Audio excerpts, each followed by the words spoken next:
Bienvenidos a un nuevo programa de A Ciencia Cierta. Hoy tenemos el privilegio de conversar con la doctora Marité Rosanova, destacada infectóloga pediatra, médica del Hospital Garrahan, y estuvimos pensando que sería muy bueno hacer algunas reflexiones y comentarios de qué está pasando con el COVID-19. Cómo empezó, cómo sigue y qué puede pasar. Exactamente. Muchas gracias, doctor, por este programa compartido con usted. Es un orgullo para mí.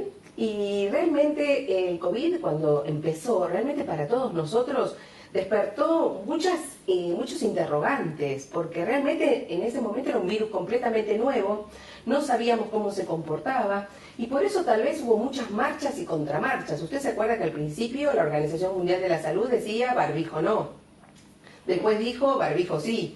Primero que la transmisión era fundamentalmente por gotitas o por gotas, después quedaba dudas y se vio que la aerosolización también jugaba un papel importante en la transmisión. Después los fomites, es decir, las cosas cuando uno compraba, por ejemplo, y se había producido toda una epidemia de lavado de las cosas cuando uno llegaba, la ropa, todas se ponían en lavarropa cuando uno llegaba de la calle, y realmente con el tiempo, y usted me contó que estuvo leyendo un libro muy interesante, que en Estados Unidos pasó algo similar, ¿verdad? Sí, yo tuve el privilegio de poder conseguir y realmente leer un libro de Gottlieb, que es la Biblia sobre el COVID-19. Y él hace algunas reflexiones y comentarios muy buenos de lo que pasó y de lo que puede pasar. En relación a lo que pasó, hay algunos elementos que él destaca que tendríamos que tenerlo presente. Primero, como tú decías, los fomites y los elementos que uno usa o tiene en la casa, si están contaminados, raramente son causa de la transmisión del COVID-19. Lo más importante es el aire. Por eso es que hay que tener una buena ventilación. El otro aspecto que este hombre destacó es que hay un porcentaje muy importante de pacientes asintomáticos. Y los asintomáticos también contagian. Y entonces uno tiene que tratar de clarificar esa situación. Otro asunto que él destaca muy bien es la importancia de no confundir el COVID-19 con el virus de la gripe. Totalmente. Y con lo de los asintomáticos, que usted hizo este comentario, es muy importante que los chicos, un alto porcentaje son asintomáticos. Y entonces eso es muy importante, de la importancia de la detección precoz de esos posibles reservorios que están asintomáticos y que pueden transmitir la infección, ¿no es cierto? Pero vos tenés que destacar también que tanto los chicos como los adolescentes no son un problema importante en la transmisión del COVID-19. Y lo que tenemos que entender que este virus, este coronavirus, apareció en el 2002-2003 provocando el SARS-1, que era un síndrome agudo respiratorio muy severo y tenía un 80% de mortalidad, pero no se transmitía mucho en la comunidad. Y por eso vino y se fue. Parecería ser que cuando el virus es muy agresivo, viene y se va y no transmite mucho en la comunidad. En cambio, el COVID-19 se transmite muy fácilmente en la comunidad. Por eso hay tantos casos en la comunidad que no veíamos antes. Y es importante que seguramente en el futuro se va a transformar como el virus de la gripe, en un virus endémico, digamos, que tenemos con variaciones tal vez, pero que va a convivir con nosotros, por eso tenemos que acostumbrarnos a él. La diferencia con la gripe es importante y hay que tener en cuenta un hecho que ocurrió en el 2005-2006 con la gripe aviar. Hay una gripe que es la habitual que todos tenemos, pero hay una gripe aviar que se produce en general en China, y tú te acuerdas en el 2005-2006, era tan importante que no había vacunas. Y entonces a todos nos hacían comprar el Tamiflu, que era esta medicación para poder darla en los pacientes que tenían esta infección por el gripe aviar. Y yo creo que lo que tenemos que también destacar, que la gripe habitualmente, ¿cuál es la mortalidad? La mortalidad es un 2 o un 3% más o menos. La de este. Ah, la de este. Sí, claro. la de la gripe Claro. es mero del 0,1%. En este es del 2%, pero en la gripe verdadera es menos del 0,1%. Y lo que también se destaca es que los pacientes que están vacunados contra la gripe se enferman menos del COVID-19. Quiere decir que la vacuna antigripal sigue siendo una herramienta fundamental que tenemos que recomendarla y aplicarla. Totalmente, es decir, no solo esa, no solo pensar solamente en la vacuna contra el coronavirus, sino también en todas, como usted dice, la de la gripe y todas las demás. Yo creo que le conté que el calendario de vacunación de los chicos realmente está totalmente incompleto, porque en la pandemia, en el 2020, los papás no consultaban, no concurrían a los centros de salud, y entonces hemos visto renacer infecciones como por ejemplo meningitis por hemófilus. Ya hemos tenido casi 2 o 3, si mal no recuerdo, que realmente teniendo una vacuna con tal excelente protección, es inadmisible que realmente sigamos viendo este tipo de meningitis. Y lo mismo pasó con lo del sarampión. También. Por eso es importante que la gente se vacune. Y hay una vacuna que es importantísima en las mujeres en edad de embarazarse, que es la triple viral. Y la triple viral previene contra la papera, el sarampión y la rubiola, y realmente muchas veces uno no sabe si tiene o no anticuerpos, y frente a las dudas, recibir esta vacuna es fundamental.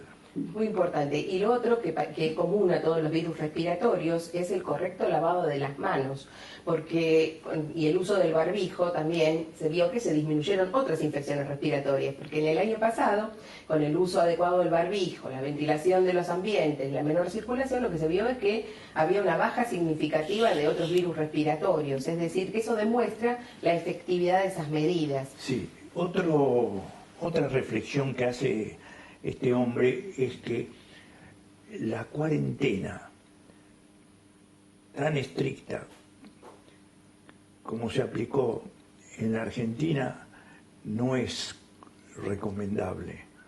El hecho de aislar a las personas durante tanto tiempo, sinceramente, no tiene mucha indicación. Lo que hay que hacer es que cuando uno tiene algún caso, hacer el testeo en los contactos. El testeo es fundamental, porque hay muchos contactos del caso índice que pueden beneficiarse si uno le hace el diagnóstico. Y la otra recomendación es las vacunas. ¿Sabés cuántas vacunas hay para el COVID? Depende, digamos, en general ahora en nuestro país, las que tenemos son la de Pfizer y Moderna, la de Sinopharm, la de AstraZeneca, está CanSino y Johnson Johnson. ¿Y ustedes de otros países? Hay 25 vacunas frente al COVID-19.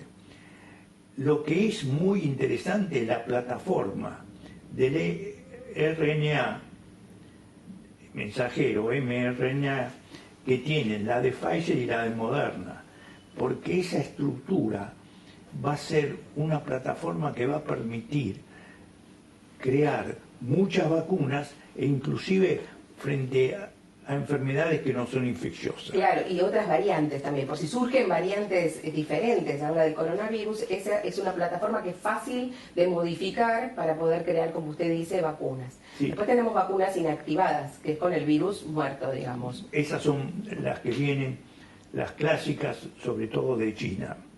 Ahora, lo que la gente se pregunta es, ¿puede venir una nueva ola?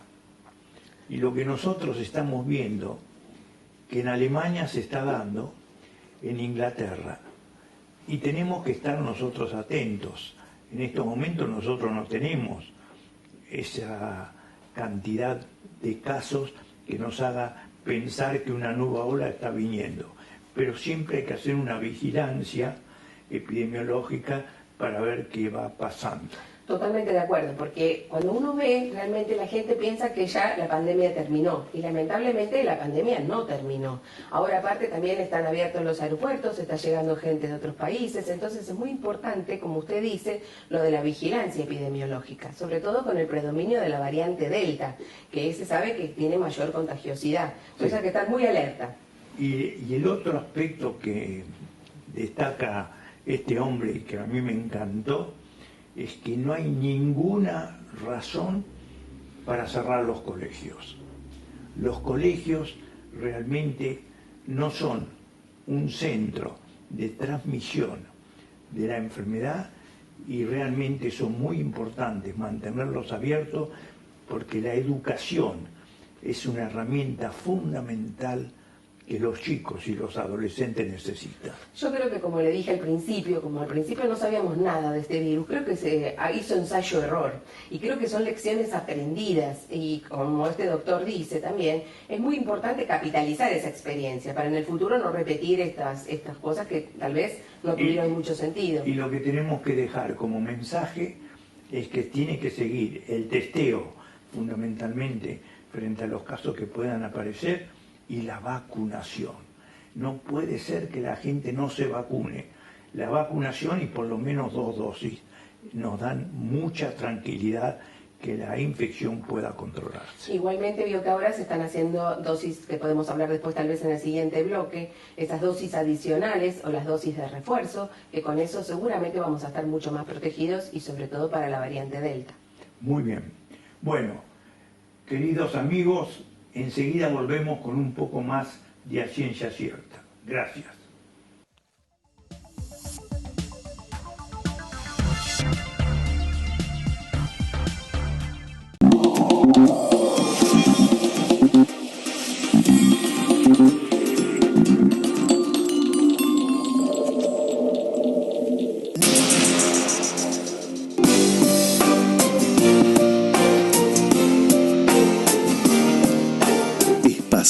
Concesionario oficial Volkswagen, número 1 en ventas en Argentina por 16 años consecutivos. www.espasa.com.ar.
En el tratamiento de HIV, Laboratorios Richmond. Ayudamos a vivir más y mejor.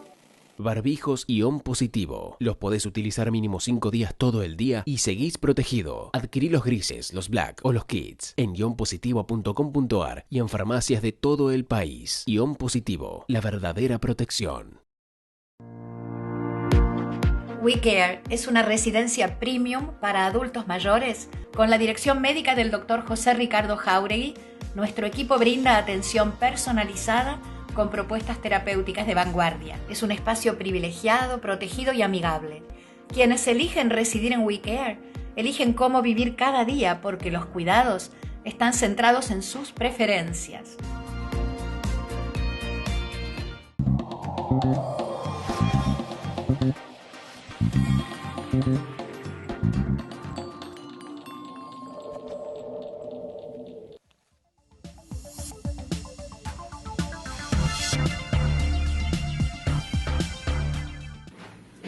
En este segundo bloque de A Ciencia Cierta vamos a hacer con la doctora algunas referencias en relación a cuántos muertos nos han producido el COVID-19, cuántos enfermos tenemos y relacionarlo con lo que pasa en Estados Unidos.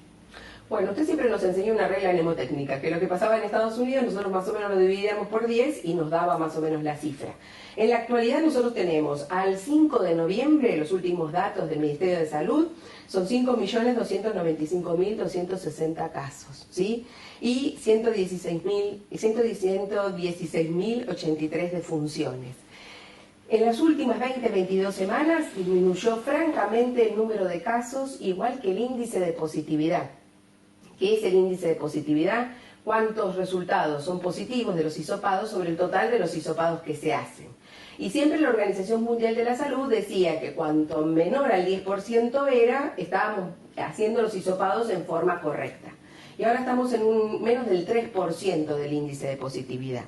Así que bueno, estamos con disminución de los casos, pero eso no nos tiene que dar la falsa sensación de seguridad, seguir cuidándonos y, como usted dijo en el otro bloque, vacunarse, vacunarse y vacunarse. Y tener presente que la transmisión del COVID es por vía aérea, no es por los fomites, los elementos, la ropa de uno, etcétera, etcétera, sino es por vía aérea. Y entonces lo que da resultado es esas recomendaciones que si uno está frente a otra persona, es bueno estar a 1,80 m, casi 2 metros de distancia para no contaminarse. Exactamente, mantener ventilado de los ambientes y el estar vacunado reduce francamente la posibilidad de transmitir y de infectarse. Es muy importante la vacunación. Las vacunas, ¿cuántas dosis habitualmente se recomiendan en esta enfermedad? Bueno, al principio de la pandemia lo que se decía era que con 2 estábamos vacunados y que no se sabía si íbamos a necesitar refuerzo o no. Con el correr del tiempo, el CDC y también nuestro Ministerio de Salud determina que sería conveniente en un grupo especial de personas dar una dosis adicional. ¿Qué es la dosis adicional? Es un esquema primario de vacunación, pero con una dosis adicional, que se da fundamentalmente a aquellos que por sus características no formen anticuerpos en forma vigorosa o robusta. Los que tienen problemas oncológicos, cardíacos, diabetes, y además las personas mayores, sobre todo de 70, 75 años, es conveniente recibir una tercera dosis. Y la tercera dosis en general se recibe después de 6, 7 meses de haber recibido las 2 primeras dosis. En realidad, ahora lo que está diciendo el Ministerio de Salud es que cuando es la dosis adicional se podría dar entre 1 mes y 2 meses de la última dosis. Pero sí el refuerzo, ¿sí? Ahí por lo menos pasar 6 meses. Y el refuerzo se daría fundamentalmente, en la dosis adicional me faltó otro grupo, que son los menores de 50 años que hayan recibido una vacuna a virus muerto, como serían las vacunas Sinovac o Sinopharm. ¿Por qué? Porque la respuesta inmunológica a esa vacuna es menor, entonces ahí se requieren 3 dosis. Y después, sobre todo al personal de salud, a los mayores de 70 años, se recomienda esta dosis booster que, como usted dice, tienen que haber pasado por lo menos 6 meses. Bueno, hay un tema que hemos vivido a través de esta pandemia es que ha disminuido muchísimo la vacunación, no solo frente a este virus, a la gripe, sino en general a las vacunas del calendario. Lo que nosotros tenemos que entender que hay un grupo de personas que no creen en las vacunas o son antivacunas.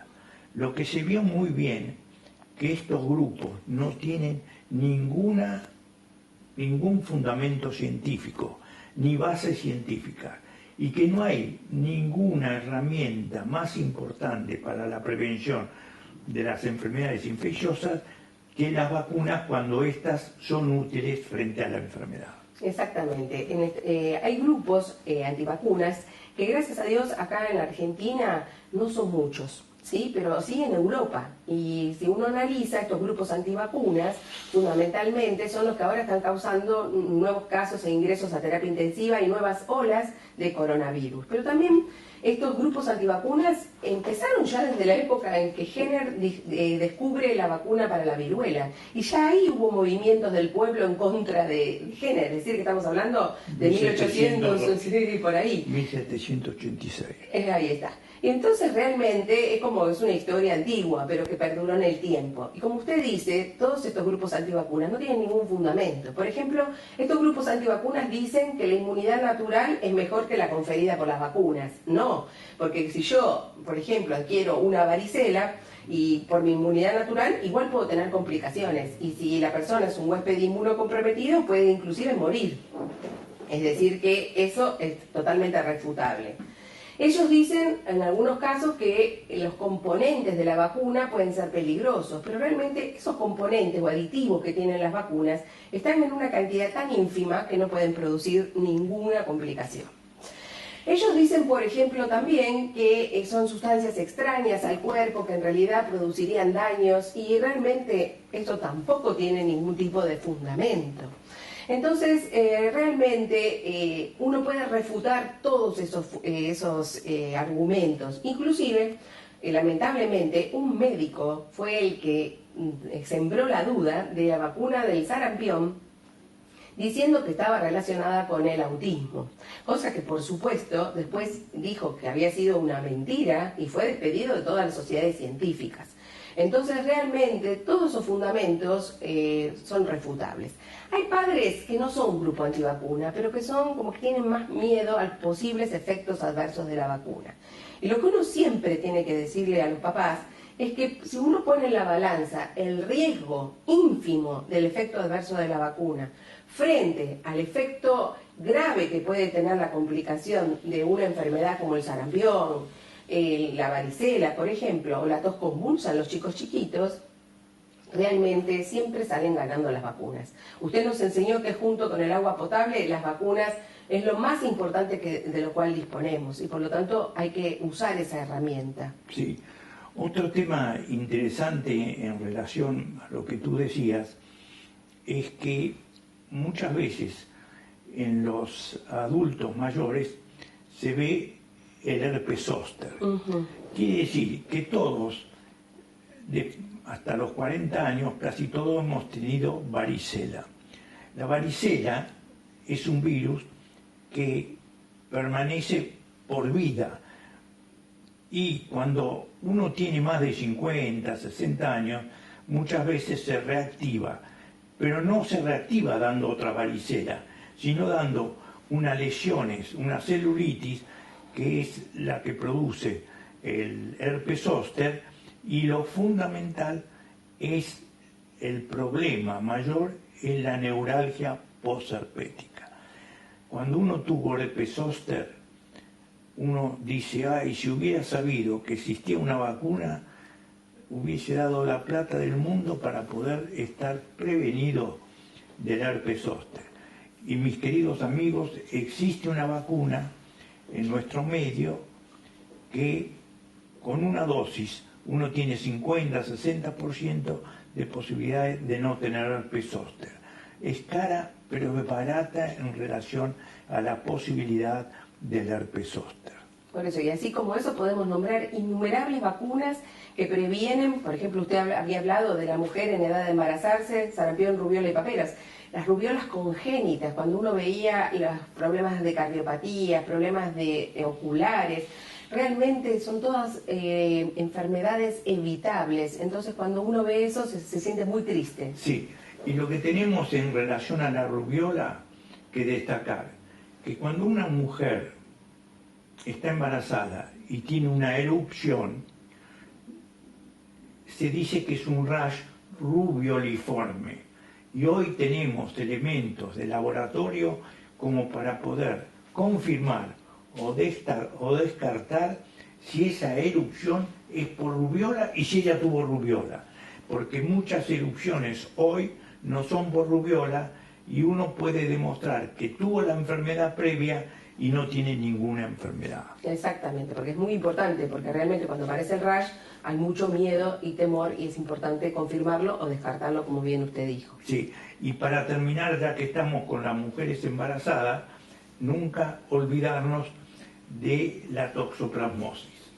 Cuando uno tiene edad de embarazarse, es bueno saber si tuvo o no toxoplasmosis, con un simple análisis de sangre.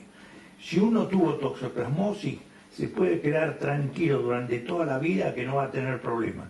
Pero si uno no tuvo toxoplasmosis, como no hay vacuna, tiene que cuidarse durante el embarazo de comer la carne bien cocida, las verduras bien lavadas y tratar de lavarse mucho las manos. Y hacer el control serológico periódico para detectar que si de negativo pasa a ser positivo, inmediatamente el tratamiento. Entonces, mis queridos amigos, para terminar, recordar que los grupos antivacunas no tienen ningún fundamento científico y que la vacuna es la mejor herramienta de prevención.